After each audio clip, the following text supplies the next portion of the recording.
Selamat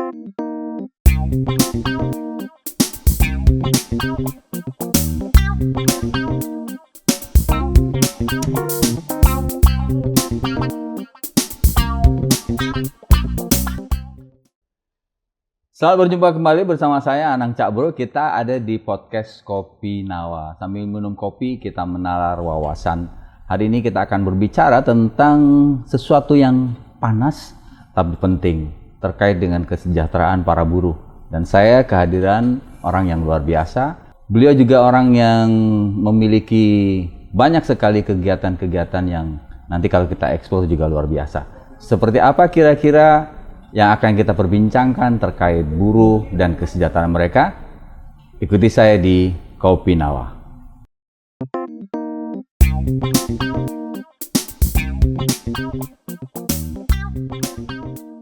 Ya, masalah buruh dan kesejahteraan itu ada kaitannya dengan UMK.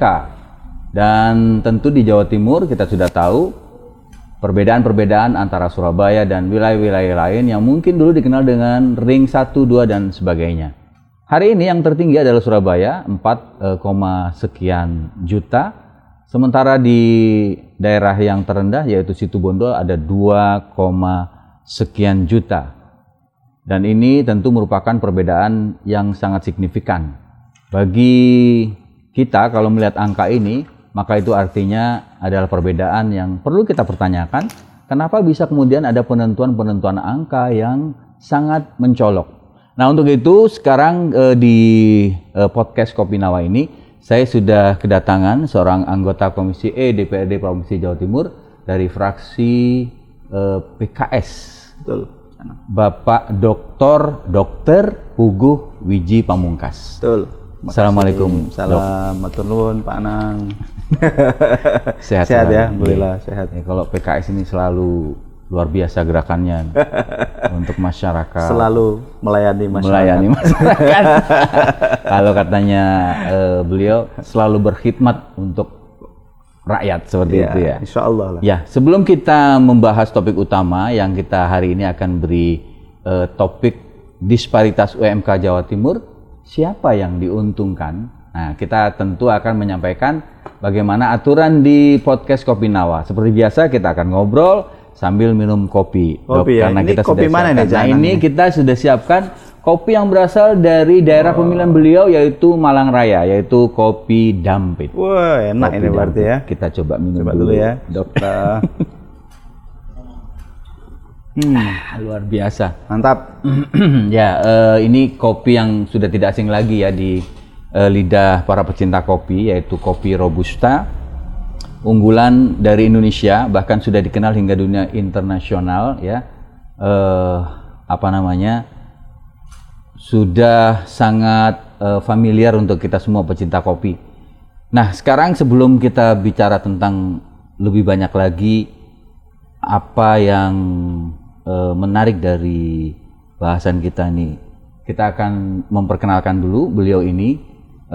Beliau ini adalah sosok yang berhasil memadukan perannya sebagai dokter, pebisnis, pegiat sosial, dan juga politisi muda. Nah, beliau dikenal luas sebagai pendiri dan pemilik RSU Wajak Husada, sebuah rumah sakit yang terus berupaya menghadirkan layanan kesehatan yang terjangkau dan berkualitas untuk masyarakat. Tidak hanya itu, beliau juga membangun jaringan apotik Wajak serta klinik Pratama Amiruddin yang kini tersebar di Malang Raya. Bagi beliau, kesehatan adalah hak semua orang dan visi inilah yang mendorong Dr. Puguh untuk terus berinovasi, menghadirkan layanan kesehatan yang merakyat dengan sentuhan kehangatan yang membedakan tempat beliau dengan yang lain. Tidak hanya berkarya di bidang kesehatan, Dr. Puguh juga memegang peran penting sebagai Ketua Nusantara Gilang Gemilang, sebuah lembaga swadaya masyarakat yang mewadahi para pengusaha dan pegiat sosial di seluruh Indonesia. Melalui LSM ini, beliau terus mendorong gerakan gotong royong, saling menguatkan dan menghadirkan program-program pemberdayaan di berbagai daerah. Dan yang tidak kalah menarik, dedikasi beliau untuk masyarakat Malang Raya juga ditunjukkan lewat perannya sebagai anggota DPRD Provinsi Jawa Timur periode 2024-2029. Lewat jalur politik, beliau ingin membawa aspirasi rakyat, memperjuangkan kebijakan yang berpihak kepada kesejahteraan, kesehatan, dan pemberdayaan ekonomi. Oh ya, satu lagi yang mungkin belum banyak orang tahu, Dr. Pugu ini juga merupakan atau dipercaya sebagai koordinator wilayah Madura di Perkumpulan Kedokteran Fisik dan Rehabilitasi Indonesia Jawa Timur, yang menegaskan komitmen beliau dalam dunia medis, terutama rehabilitasi dan kesehatan komunikasi. Panjang sekali kurikulum vitae-nya dan pengalamannya ya, nggak capek gitu. Iya. Apa yang kemudian membuat Anda memiliki banyak sekali pengalaman, kemudian komunitas, visi yang besar seperti itu, Dok? Apa sih yang mendasarkan itu semua? Iya, Cak Anang. Sehat ya, Cak Anang ya? Ya, alhamdulillah. Kalau nggak sehat saya nggak usah khawatir karena ada dokter di sini. Ya, salah satu niatan mendalam ya dari meluasnya kiprah dan kontribusi, salah satunya saya pikir adalah kita ini kan memiliki paruh hidup yang tidak panjang. Kalau kata BPS itu angka harapan hidup manusia Indonesia itu rata-rata 76-77 tahun. Maka kita juga kira-kira punya kesempatan paruh hidup, waktu kesempatan untuk berbuat sesuatu di selama kehidupan kita ya di sepanjang waktu itu. Artinya ya yang saya pahami dari ajaran para guru saya harus terus berkontribusi menjadi orang yang bermanfaat bagi yang lainnya, dan salah satu cara saya pikir agar kita semakin meluas kontribusi ya dengan kita melibatkan diri kita dengan banyak hal.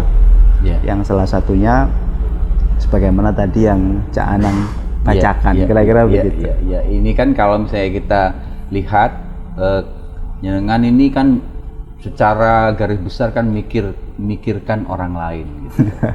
Nah, gitu kan tidak semua orang memikirkan orang lain dan dirinya sendiri ya. Kan kadang-kadang dirinya sendiri suka terabaikan juga ya, Dok ya. Tentu itu kan butuh strategi supaya kemudian keluarga bisa memahami itu. Tidak hanya energi, tentu kan pasti juga mengeluarkan biaya dan lain sebagainya. Bagaimana menyampaikan ini kepada keluarga, Dok? Ya, saya pikir memiliki frekuensi yang sama di dalam sudut pandang berpikir itu menjadi salah satu kuncinya ya. Jadi saya juga melibatkan istri, anak-anak di setiap kegiatan saya. Jadi di kegiatan-kegiatan sosial mereka saya libatkan, di kegiatan-kegiatan keorganisasian juga saya libatkan, sehingga mereka mengerti apa yang sedang saya lakukan, apa yang sedang saya kerjakan, dan untuk apa itu semua yang saya lakukan, kira-kira begitu. Artinya chemistry-nya sudah terbangun ya. Jadi lebih kepada membangun grand why dan big why. Grand why dan big why. Kenapa saya harus melakukan melakukan seperti itu? Dan gitu, apa yang akan kita dapatkan dengan itu? Yes, kira-kira begitu. Nah, karena beliau ini memikirkan orang lain, tentu kita juga tahu sebagai anggota DPRD Provinsi Jawa Timur yang membidangi kesejahteraan, salah satu yang dibahas seperti yang juga saya sampaikan tadi adalah tentang UMK, upah minimum kabupaten kota, yang hari ini memang Dok cukup jomplang ya. Berbeda jauh Surabaya dengan wilayah lain yang ada di Jawa Timur. Surabaya misalnya 4,9 juta, sementara seperti yang bilang tadi 2,3 juta ada di Situbondo.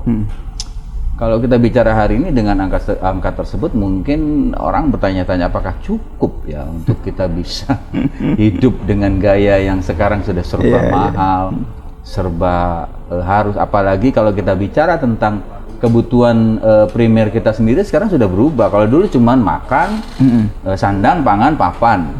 Sekarang ditambah pendidikan, ditambah lagi gadget, ditambah lagi healing, beli paketan itu kan juga ini. Nah, kalau jenengan sendiri sebagai anggota DPRD Provinsi Jawa Timur, apa sih yang menyebabkan kemudian kesenjangan ini terjadi, perbedaan antara Surabaya dengan kabupaten lain yang jomplang lah istilahnya seperti itu? Ya, saya pikir memang salah satu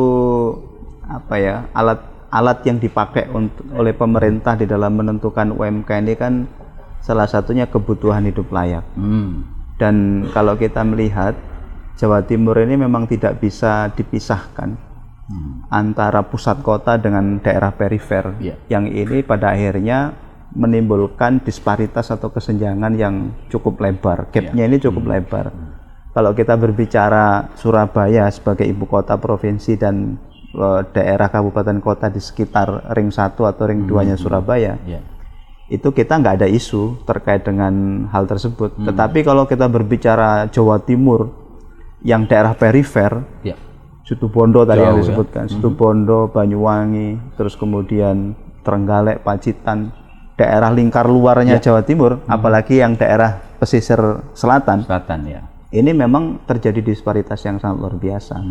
Nah, ini menurut saya memang dalam satu sisi cara pemerintah untuk membuat regulasi UMK dengan pendekatan kebutuhan hidup layak atau KHL itu ya memang seperti itu regulasinya. Tetapi menurut saya ini harus dicarikan jalan keluar supaya juga kebijakan yang sudah dibuat atau alat yang dipakai untuk membuat kebijakan tadi itu dengan pendekatan KHL tadi itu bisa benar-benar menjawab apa yang menjadi kebutuhan masyarakat. Seperti yang tadi jenengan sampaikan itu. Hari ini tentu sudah tidak bisa disamakan dengan zaman 10-15 tahun yang lalu begitu. Karena polarisasi kebutuhan masyarakat ini terus berubah, terus terjadi begitu. Yang ini membutuhkan intervensi pemerintah di dalam hadirnya pemerintah di dalam membuat kebijakan gitu. Artinya sampai hari ini UMK ini masih menjadi salah satu cara atau solusi untuk bisa membuat buruh ini memiliki kepastian pendapatan sesuai dengan perkembangan kebutuhan yang terjadi di sekitar kita ya. Iya, jadi kan salah satu cara paling gampang itu kan begitu ya. Jadi pemerintah membuat standar UMK, yang dimana UMK ini pada akhirnya akan dijadikan sebagai acuan bagi seluruh aktivitas industri atau wirausaha ataupun apapun itu di daerah tersebut, sehingga jaminan kelayakan hidup bagi masyarakat itu bisa diukur begitu. Ya paling tidak kalau kita mengacu kepada pendekatan produk domestik bruto yang di dalamnya itu salah satu itemnya itu untuk mengukur pertumbuhan ekonomi itu kan konsumsi masyarakat, ya kan. Konsumsi masyarakat itu kan didapatkan ketika ya masyarakat ini memiliki kemampuan untuk mengkonsumsi barang dan jasa gitu. Kemampuan mereka untuk membeli barang dan jasa ini kan didapatkan ketika mereka memiliki kelayakan pengupahan, kelayakan pendapatan gitu. Kalau kita melihat angka di UMK dengan kecepatan harga yang terus naik, ini kan sebenarnya jomplang juga ya. Ya itu, makanya memang ini jadi salah satu tantangan ya bagi pemerintah, di mana KHL itu kan alat ukurnya kan kelayakan hidup. Mungkin potretnya itu kalau di daerah Surabaya dengan UMK 4,9 juta, memang secara kebutuhan kelayakan hidup mungkin sangat berbeda dengan di Situbondo, gitu kan, yang dimana masyarakat mungkin di sana tidak seperti lifestyle-nya, behavior-nya tidak sama seperti orang Surabaya gitu. Karena tidak butuh pergi ke mall ya. Di sana kan nggak ada TP. Tidak ada tunjungan. Di beberapa daerah memang tidak ada mall seperti Surabaya yang memang menjamur ya. Kalau di Surabaya kita mau ke wilayah selatan, utara, tengah, semuanya ada mall dan bagus gitu. Kalau di daerah-daerah lain mungkin tapi menurut saya memang begini, Cak Anam. Salah satu tantangan pemerintah itu melakukan pemerataan. Jadi pemerataan ini saya pikir isu yang sangat penting sekali. Agar apa? Agar disparitas ini tidak lebar gitu. Jadi semakin kecil. Kita sedikit menukik ke daerah dapilnya jenengan, Malang Raya, Malang Kabupaten, Malang Kota, kemudian Kota Batu ya, seperti itu. Di sini ditulis angkanya untuk UMK di sana 3,553.553.530 rupiah. Kalau di ini kabupaten, kalau di kota malah lebih turun 3.507.693.000. Kota Malang, Kota Batu malah 3.360.466. Ada perbedaan 100 sampai 200. Lebih tinggi kabupaten Iya, ya. lebih tinggi kabupaten. Betul, lebih tinggi kabupaten. Kalau dengan angka seperti itu memang cukup ya hidup di Malang dengan pendapatan atau UMK 3.500.000. Ya, saya pikir tadi itu ya, kita kembali lagi kepada instrumen alat ukur KHL tadi itu. Dan kalau kita kembali kepada apa ya, misalkan teori kebutuhan Maslow misalkan, itu kan ya sebenarnya cukup tidak cukup itu kan kembali kepada orangnya begitu. Tetapi menurut saya sekarang ini kan pemerintah selain apa namanya menentukan UMK tadi itu, program-program yang digelontorkan pemerintah ini kan juga sangat banyak ya menurut saya. Misalkan untuk mereka yang masuk di desil 1 sampai 3 itu kan sekarang mulai dari orang hamil, kemudian bayi, kemudian dia masuk sekolah SD, masuk SMP, SMA, bahkan sampai kuliah itu kan ada supporting sistem anggarannya. Ya mulai dari yang kita sebut dengan apa namanya gizi untuk ibu hamil, lalu kemudian ada PIP untuk anak-anak SD, PIP untuk anak-anak SMP, SMA, bahkan KIP untuk anak-anak kuliah. Semuanya dijamin. Termasuk kalau kita apa namanya di keluarga yang mereka memang masuk di desil 1-3 itu kan ada PKH, program keluarga harapan, ada kemudian bantuan modal ya kan dengan apa namanya kredit usaha mikro dan seterusnya itu. Saya pikir di satu aspek memang supporting pemerintah itu sekarang banyak begitu. Ini kan menjadi penggenap dari mungkin yang sekarang orang melihat UMK ini apa cukup begitu. Tetapi dari satu aspek kebutuhan yang lain, misalkan kayak sekolah, sandang, kemudian apa namanya kebutuhan primer mereka itu kan sudah dicukupi. Kalau bicara tentang makan kan mungkin ya, saya melihat masih bisa lah, worth it lah di angka 3, tapi ketika kemudian bicara sekolah, kemudian bicara sakit, itu kan menjadi something yang kemudian wah saya mau dapat dari mana nih ya kalau dengan makanya di dalam program pemerintah itu bagi mereka yang ini kan ada BPJS PBI, baik PBI yang di cover APBN, APBD Prof ataupun APBD Kabupaten Kota itu kan sudah menghilangkan. Tetapi memang ya ini sekali lagi menjadi tantangan ya menurut saya, database yang valid siapa orang yang berhak menerima dan tidak menerima ini kan sekarang menjadi isu. Dengan dialihkannya DTKS jadi DTSEN itu, ini sangat menjadi isu yang sangat krusial begitu. Jadi sebenarnya kalau apa namanya bantuan pemerintah itu sesuai dengan mereka yang seharusnya mendapatkan, berarti kan mulai kesehatan sudah dijamin, pendidikan sudah dijamin, nanti dia sebagai buruh katakanlah kemudian sudah di cover dengan UMK tadi itu. Ya itu kan selalunya angka yang diputuskan ya di atas kertas yang kemudian ditandatangani oleh kepala daerah. Tapi pada kenyataannya kan di lapangan kadang ada beberapa yang kemudian tidak bisa seperti itu. Itu di Malang Raya sendiri ada nggak kemudian buru-buru yang kemudian melaporkan bahwa perusahaannya tidak bisa membayar sesuai UMK gitu? Saya kalau data persis ada nggak yang melaporkan kurang paham ya. Tetapi saya pikir ruang terjadinya itu sangat mungkin. Sangat mungkin.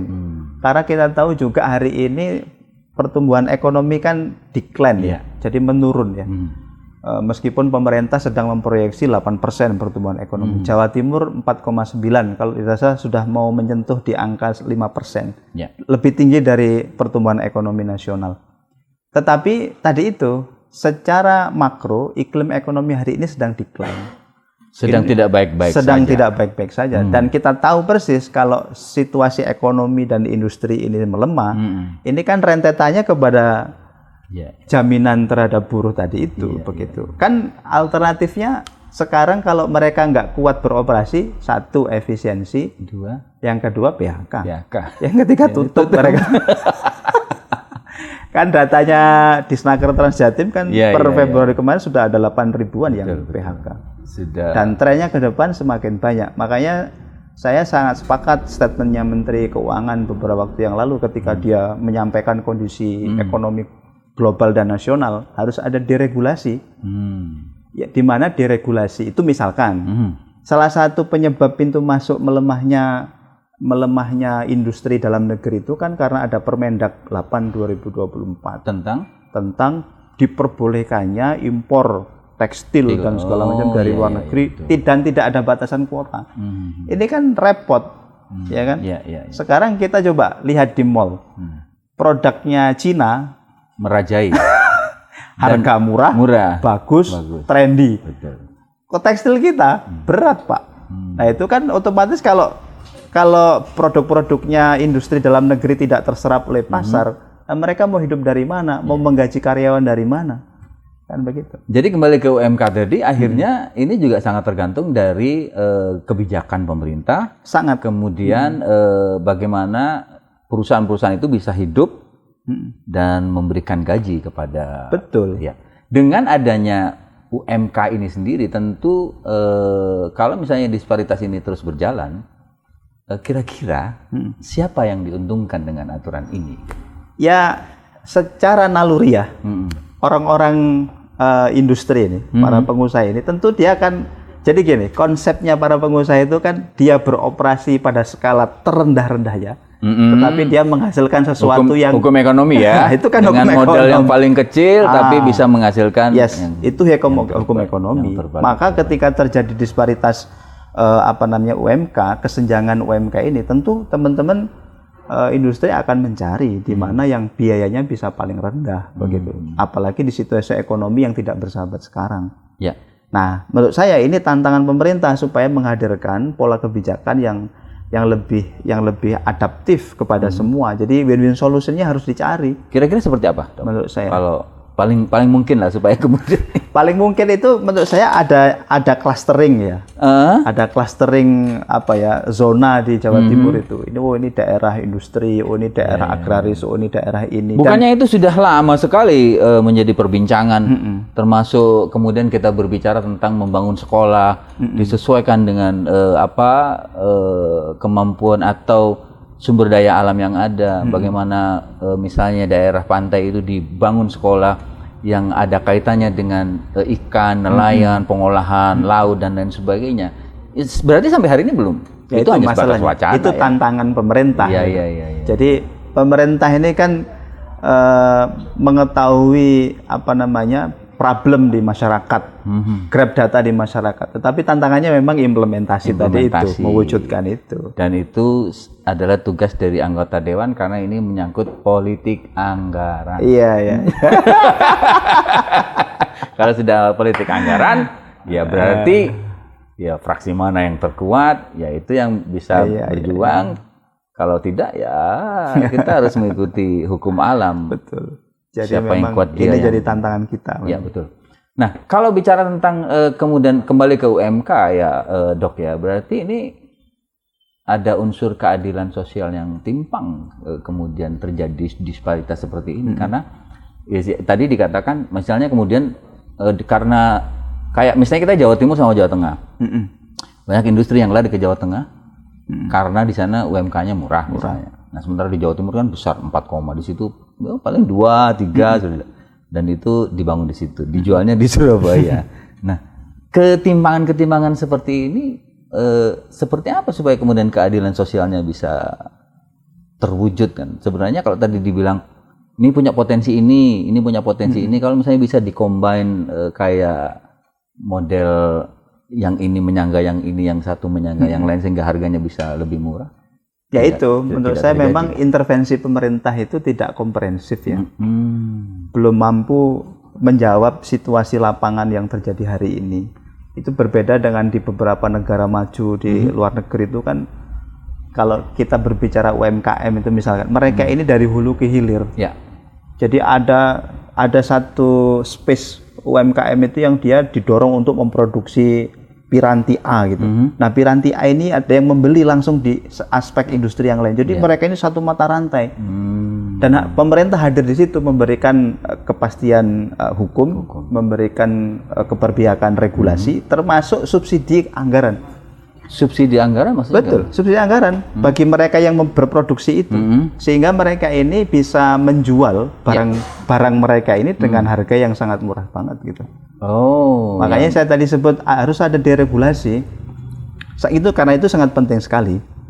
Ya kalau bicara regulasi kan berarti harusnya jenengan sebagai wakil rakyat yang ada di DPR yang memiliki hak untuk membuat aturan atau undang-undang kan harus ada intervensi bisa dilakukan. Ya, suara-suara itu sudah disampaikan ya. Misalkan terkait dengan kemudahan perizinan. Itu kan kita sampaikan ini, ada aspirasi dari banyak masyarakat, hampir ke setiap kesempatan itu ada ngurus ini lama, ngurus itu lama dan segala macam. Nah, ini sudah kita sampaikan. Cuman kan kembali lagi kepada goodwill politiknya. SDM dari kan pemimpinnya. Gini Pak, di trias politika itu kan yang punya kuasa untuk eksekusi kebijakan dan kuasa pengguna anggaran itu kan di eksekutif. Kita ini kan yang paling banter kan ya teriak-teriak aja. Mendesak, meminta, mendorong dan berharap. Terus apa? Enggak ya, jadi ya mau apa lagi, emang seperti itu ininya ya. Apalagi kalau misalnya kita berbicara anggaran seperti yang jenengan tadi itu sebenarnya bagus, tapi ketika kemudian digodok di Banggar, digodok di paripurna, kepentingan fraksi masing-masing yang ya bermacam-macam, ini agak sulit juga ya Jadi memang kalau menurut saya ya, salah satu isu penting itu memang kemampuan kemampuan anggaran kita. Saya yakin kalau kita ini memiliki kemampuan fiskal yang bagus, itu akan ada banyak sekali inovasi dan kreasi yang bisa dilakukan. Masalahnya kita ini kan hampir 60-70% itu masih tergantung kepada transfer pusat gitu. Apalagi kalau kita berbicara kabupaten kota, itu bahkan hampir menyentuh 75%. Itu mengandalkan dari dana pusat, transfer dana pusat. Sehingga ini kan kalau kita berbicara kemandirian fiskal, berat Pak. Orang kalau tergantung, karena kalau kita berbicara transfer dana pusat, itu kan rata-rata sudah in-mark. Udah nggak boleh dipakai apa-apa kecuali untuk itu. Untuk itu, karena sudah ada nomenklaturnya dan tidak boleh. Kalau melanggar bisa dipanggil KPK. Tapi anggaran yang didapatkan oleh pusat itu kan berasal dari daerah, dari kabupaten, terutama mau PKB, mau cukai, mau pajak pertanian atau BBM. Makanya kan tapi kenapa kembalinya kok seperti kadang kan boleh aja ada orang tanya ini otonominya otonomi banci kan gitu. Iya. Otonominya kita minum lagi kopi Malang yang kopi Dampit yang luar biasa supaya agak sedikit menurun. Karena kalau misalnya kita melihat ekonomi Jawa Timur hari ini kan termasuk tertinggi di Jawa. Triwulan 2 2024 tumbuh 4,98%, naik dari 4,81% di triwulan 1. Bahkan konon itu lebih tinggi dari nasional. Jawa Timur ya? Triwulan kedua. Tapi pertumbuhan ini kok belum dirasakan ya? Nah itu, rasa-merasa itu kan memang... Wah, kalau rasa kemudian dikembalikan kepada diri pribadi-pribadi ya pasti berbeda ya. Tapi kan ini bicara tentang kesejahteraan. Iya betul. Yang kemudian pada implementasi orang bekerja larinya ke UMK.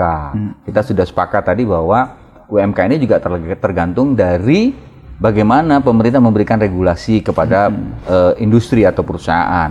Kemudian juga pajak tadi jenengan sempat menyebut nih pajak ini harus Menteri Keuangan tadi menyebutkan ini perlu ada kan repot Pak. Misalkan begini, pemerintah itu sekarang lagi butuh banyak duit untuk support berbagai macam program yang ada. Nah duitnya dari mana? Terbesarnya kan mereka dari tax. Nah siapa yang bisa dikenai tax? Industri kan, pengusaha dan segala macam. Sehingga tadi itu teksnya untuk industri, untuk pengusaha yang sekarang ini berada pada situasi ekonomi yang decline, justru malah digedein begitu. Nah ini yang menurut saya nggak tepat. Gitu. Nggak tepat ya. Contoh lagi misalkan, hari ini kalau kita berbicara tentang iklim industri pariwisata, perhotelan, ini kan lagi sangat luar biasa gonjang-ganjing setelah adanya penghematan Inpres nomor 1 2025 itu yang tidak boleh. Adanya efisiensi, nggak boleh rapat di hotel, nggak boleh perjalanan dinas ini segala macam. Itu berat Pak hotel. Fixed cost mereka itu tetap jalan.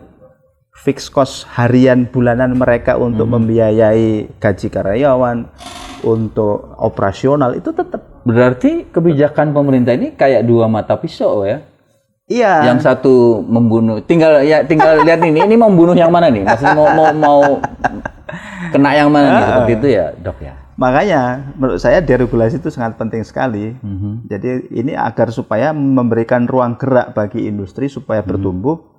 Jadi kalau misalkan kayak tadi dalam konteks perhotelan dan pariwisata, teman-teman PHR itu kalau diberikan ruang tumbuh, pariwisata tumbuh, otomatis kan mereka merekrut lagi karyawan, otomatis mereka kan bisa menggaji sesuai dengan UMK. Kalau seperti itu ekonomi akan terus berputar gitu. Usulan dokter supaya kemudian ini bisa balik lagi hotel-hotel dan pariwisata ini jalan seperti dulu, berarti deregulasi. Tentu menurut saya deregulasi itu kan ya nggak serta-merta deregulasi ya, mungkin perlu disupervisi, ditelaah dan sebagainya. Ya. Ini kembali lagi rentetannya ke tadi itu Pak, ya, UMK. Betul. Jadi ini sangat penting sekali. Saya jadi agak bingung juga bagaimana caranya kemudian bisa berubah sementara pusat punya program banyak ya, tapi di satu sisi membunuh beberapa potensi tenaga kerja seperti tadi wisata, hotel, banyak orang-orang, kemudian juga banyak pabrik-pabrik yang jenengan kan punya komunitas dan jaringan yang banyak lah, tentu banyak ya cerita-cerita dari mereka. Sekarang ini seperti apa, Dok, ceritanya? Sama, mereka ini pada menahan. Salah satu alat ukur selain konsumsi rumah tangga dalam PDB itu kan ada investasi. Orang mau berinvestasi pikir-pikir sekarang, Pak. Jadi di tengah-tengah ketidakpastian, market juga bergeser-bergeser terus, bahan baku semakin mahal, belum lagi perizinan yang susah, teksnya juga luar biasa. Mereka menahan akhirnya begitu. Padahal kalau semakin orang banyak investasi di Jawa Timur, katakanlah, ini kan semakin bertumbuh, rekrutmen tenaga kerja semakin banyak, bahan baku, gairah ekonomi semakin luar biasa, dan saya pikir itu lulusan sekolah juga bisa terserap ya. Pengangguran semakin sedikit, kan begitu. Jadi makanya saya sebut ini efek mata rantai. Ya. Kembali ke UMK yang kemudian disparitasnya juga sangat tinggi antara Surabaya dengan daerah lain ya, seperti anggaplah Situbondo dengan 2, sekian. Itu kan artinya ada dampak nyata ke buruh dan keluarga. Nah, kalau jenengan melihat ya, apa yang kemudian terjadi kalau misalnya ini masih tetap seperti itu cara kebijakannya, terutama ke UMK yang rendah gitu. Yang rendah ya. Iya, makanya ini juga repot ya. Ketika hal ini terjadi terus-menerus. Makanya saya sepakat ketika pemerintah itu membuat program-program yang supporting kepada buruh misalkan dengan adanya BPJS, kemudian ada BLT, ada anaknya yang sudah waktunya kuliah ada program KIP, dan BPJS-nya bisa digratiskan, BPJS tenaga kerjanya digratiskan. Ini kan sebagai salah satu supporting. Paling tidak di aspek kesehatan, pendidikan mereka sudah selesai begitu dengan program pemerintah itu. Kalau programnya nyampe ke sana. Nah itu makanya. Kalau yang nggak nyampe, kan otomatis mereka, misalnya saya bukan orang Surabaya katakan seperti itu. Ketika saya berada di daerah yang jauh dan tidak bisa memberikan tidak bisa mensejahterakan keluarga, pasti mau tidak mau moving ya. Betul, yaitu salah satu ancamannya di situ. Orang kan secara naluriah akan mencari di mana dia bisa hidup, survive. Kalau bayangan dia survive itu harus dia urban ke kota-kota besar ya, yaitu konsekuensinya. Makanya kan data BPS itu kan separuh lebih penduduk itu tinggalnya di kota. Iya betul. Di kota. Makanya kalau programnya Pak pemerintah itu berhasil itu Pak, MBG dengan adanya SPPG, lalu Koperasi Merah Putih, yang ide besarnya itu adalah menggerakkan ekonomi desa, ya itu mungkin ya bisa ya. Kok mungkin Pak? Ya kan namanya nggak yakin seperti itu. Namanya kan ini program trial, menurut saya kan belum teruji. Iya, try and trial. Aduh, ampun. Ya artinya orang kemudian harus mau tidak mau mencari solusi sendiri ya. Mau misalnya, wah di Surabaya ini besar ya, maka saya pindah ke sana. Sampai di sini saingannya banyak. Nunggu-nunggu gitu, ngekos dulu, kalau nggak kuat ngekos tidur masjid. Nah untuk jenengan sendiri sebagai anggota DPRD Provinsi Jawa Timur kebetulan Komisi E bidang kesejahteraan ya, dan di sini termasuk juga masalah UMK. Nah sejauh mana nih DPR Jawa Timur dalam pengawasan implementasi UMK ini sendiri bersama pemerintah Provinsi Jawa Timur? Ya tentu secara rutin kita berkoordinasi dengan Dinas Tenaga Kerja dan Transmigrasi Provinsi Jawa Timur, memastikan apa yang sudah menjadi kesepakatan produk hukum itu benar-benar terrealisasi dengan presisi di tengah-tengah masyarakat ya. Salah satunya terkait dengan UMK tadi itu. Ya. Jadi kita juga apresiasi sih, Disnaker Trans Jatim ini kan punya dashboard aduan masyarakat yang mereka merasa dirugikan dan sebagainya, dan mereka memfasilitasi mana-mana yang menjadi aduan dan apa yang harus dipecahkan permasalahan itu. Terkait dengan upah minimum kabupaten kota itu. Jadi ya di situ kita koordinasi terus, kita bersinergi terus, kita berkomunikasi terus, berkoordinasi supaya apa yang menjadi haknya masyarakat dalam hal ini buruh untuk menerima sesuai dengan UMK-nya itu benar-benar bisa direalisasikan. Direalisasikan ya. Ini untuk UMK-nya saja memang harus butuh pengawasan yang ketat dan serius ya, supaya buruh ini benar-benar bisa mendapatkan haknya. Karena seperti ke dalam kenyataan kan ya banyak juga yang tidak terbayarkan secara UMK gitu kan, seperti itu. Nah, menurut catatan atau data Disnaker Trans Jatim ini sepanjang 2024 ini ada 8.394 pekerja di 21 kabupaten kota yang mengalami PHK. Ya, 8.000-an. Dan pengangguran terbuka Jawa Timur per Agustus 2024 ini masih 4,2% atau sekitar 642.000 orang. Nah, kayak ini kan membuktikan kalau perlindungan buruh ini belum maksimal. Kalau menurut jenengan seperti itu kondisinya? Ya, seperti demikian memang. Jadi memang luar biasa memang ini permasalahannya itu. Jadi makanya saya bilang ini jadi satu mata rantai tadi itu, Pak. Yang pemerintah harus mencari solusi ya menurut saya. Situasinya memang ada industri itu yang hari ini sangat berat untuk melakukan proses aktivitas produksinya, karena tekanan global, nasional, dan situasi ekonomi yang tidak mungkin. Sehingga salah satu cara mereka adalah PHK. Nah, kalau terjadi PHK itu kan masalahnya itu malah pelik begitu. Ini bisa menimbulkan masalah sosial baru. Makanya menurut saya tadi itu benar-benar harus pemerintah hadir memberikan jaminan kepada industri dengan adanya jaminan kepastian pasar dan sebagainya, agar situasi industri ini bisa tetap bertumbuh gitu. Jadi 4,9% pertumbuhan ekonomi itu benar-benar bisa dirasakan. Bentuknya apa sih? Bukan hanya sekedar karena setelah distimulus bantuan lalu ekonomi bertumbuh, tidak seperti itu. Kayak yang kita inginkan kan pertumbuhan itu bukan karena bantuan. Ya, tapi kemandirian. Tetapi memang industrinya yang bertumbuh begitu. Karena sustainability-nya kan yang diharapkan dari situ. Nah, ini menurut saya yang harus segera dipecahkan begitu. Kita punya banyak program ya, Dok ya. Seperti yang jadi jenengan sampaikan, banyak sebenarnya anggaran-anggaran untuk bantuan-bantuan. Selama ini efektif nggak sampai ke masyarakat atau malah bocor?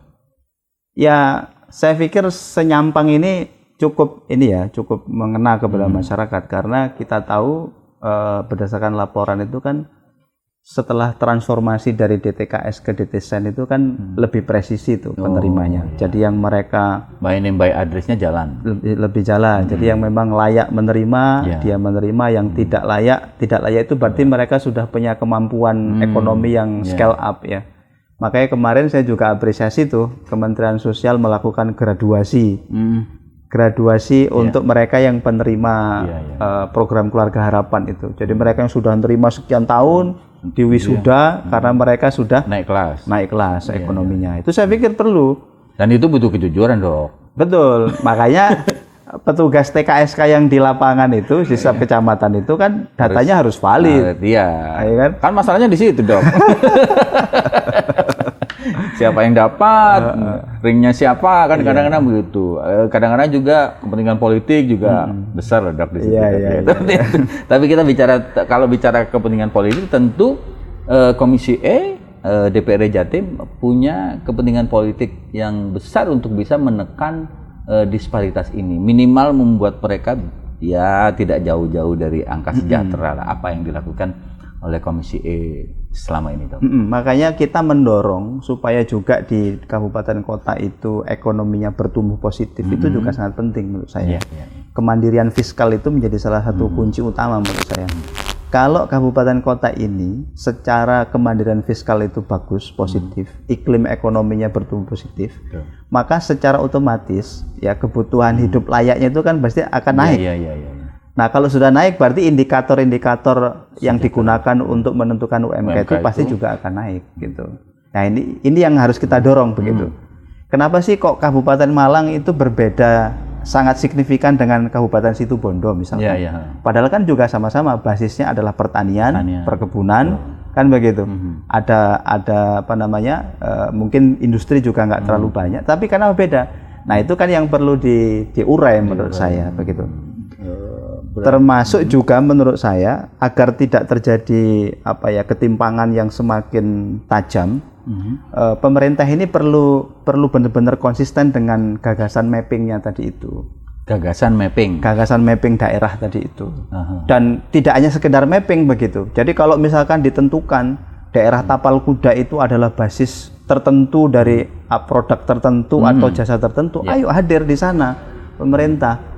Apa yang diberikan digelontorkan di situ, termasuk mengarahkan program-program dari pemerintahan pusat. Gitu loh maksud saya. Jadi misalkan kayak kita sepakat sekarang jalan lintas selatan itu harus dibagusin, karena di situ nanti akan menjadi anchor pertumbuhan ekonomi Jawa Timur Selatan. Nah, berarti fokus pembangunan di situ harus benar-benar dikawal gitu. Infrastruktur dulu ya. Infrastruktur. Kalau kita berbicara pertumbuhan ekonomi kan salah satu itemnya infrastruktur. Misalkan jalan penghubung antara pusat Kota Malang dengan daerah Pantai Selatan, atau di daerah kalau wilayah bagian barat ya Pacitan, Trenggalek dengan pusat kota di situ di Madiun misalkan, atau di Ponorogo atau di mana. Nah, itu penting menurut saya.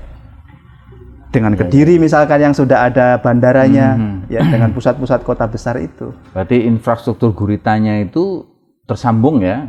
Gurita infrastrukturnya tersambung, dan itu kan butuh keberpihakan pemerintah. Kan dia yang mengerti itu mappingnya di mana ini, mau ada program turun apa dari pemerintah pusat, bentuknya apa. Nah, itu disesuaikan dengan mapping daerah, klaster daerah tadi itu, supaya fokus. Artinya bahwa pemerintah jangan hanya berpangku tangan menyerahkan ke pasar. Betul. Itu yang saya sebut tadi itu salah satu kuncinya untuk menumbuhkan ekonomi di daerah-daerah itu adalah dengan itu. Saya yakin kalau misalkan kayak di di Situbondo itu ada jalan yang misalkan jalan tol sampai sana, atau ada akses yang jalannya infrastrukturnya bagus, lalu di sana dibangun pusat keunggulan begitu, itu pasti akan bertumbuh ekonomi. Padahal di situ lautnya sangat pantainya sangat panjang, dan penghasilan dari laut juga bagus sebenarnya. Cuman ini yang belum diekspor lebih bagus. Mungkin karena infrastrukturnya, bagi pengusaha kan berpikirnya ya cost produksi termasuk transportasi kan juga harus dihitung untuk kemudian ini ya, Dok. Makanya kalau ada infrastruktur yang memadai, itu kan para investor tidak akan jadi isu, Pak. Termasuk SDM juga, Dok. Termasuk SDM. Kalau kita berbicara Jawa Timur itu kan misalkan pertanian, peternakan itu kan jadi hal yang utama. Kenapa Jawa Timur tidak punya lokal-lokal kabupaten kota yang itu menjadi produk unggulan peternakan? Ikonnya ya. Misalkan pusat penggemukan sapi dari mana, kabupaten mana. Itu kan menurut saya penting. Jadi kita sepakat bahwa UMK itu tidak bisa berdiri sendiri, sangat linear juga dengan urusan kebijakan, kemudian kemudahan untuk industri bisa ada dan hadir serta mau terbangun di situ.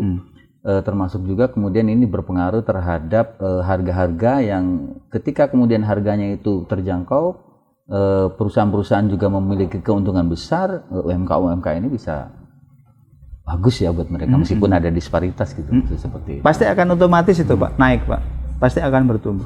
Kalau kita melihat Situbondo, UMK-nya Situbondo di 5-10 tahun yang lalu kan nggak 2,3 juta, itu kan seiring pertumbuhan ekonominya.